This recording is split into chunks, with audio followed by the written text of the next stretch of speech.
ఆకాశలింగమై ఆవహించరా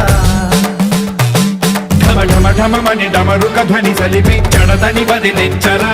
శ్రీవాయులింగమై సంచరించరా